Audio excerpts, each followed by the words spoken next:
আজকের রেসিপি হলো সবুজ সবুজ ফুলকো লুচি, তাও আবার ময়দা ছাড়া। তো প্রথমে নিয়েছিলাম বেশ খানিকটা পালং শাক আর ধনেপাতা, তারপরে ফুটন্ত জলের মধ্যে দিয়ে দিয়েছিলাম পালং শাকগুলোকে 2 মিনিট ফুটিয়ে তারপরে নামিয়ে নিয়েছিলাম ঠান্ডা জলের মধ্যে।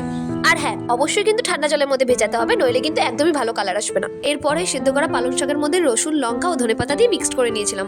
আর দেখো কি সুন্দর কালার এসছে। তোমরাও এই ট্রিকটা ফলো করো, তাহলে কিন্তু এরকমই কালার আসবে। চলো এবার আটাটা মেখে ফেলি। তো কিছুটা জোয়ান নিয়ে হাতে একটু ডলে নিয়ে তারপরে ছড়িয়ে দিয়েছিলাম।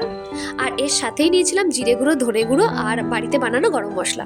আর এর সাথেই নিয়েছিলাম বিট লবণ ও সাদা লবণ। তো এইসব জিনিসগুলোকে একটু ভালো করে মিশিয়ে নিয়ে তারপরে যে পেস্টটা করেছিলাম সেই পেস্টটা অল্প অল্প করে ঢেলে মাখিয়ে নিলাম। আর হ্যাঁ, জলও কিন্তু লেগেছে, কিন্তু একবারে জলগুলো ঢেলে দেয়নি, অল্প অল্প করে যেটুকু লেগেছে সেটুকু অল্প অল্প করে ঢেলে মাখিয়ে নিয়েছি। বাস, এবার তোমাদের আটা মাখা রেডি। তো এটাকে 30 মিনিটের জন্য রেখে দেবো। তো 30 মিনিট পর আবার একটু ভালো করে মেখে ছোট ছোট করে লেচি করে নেব।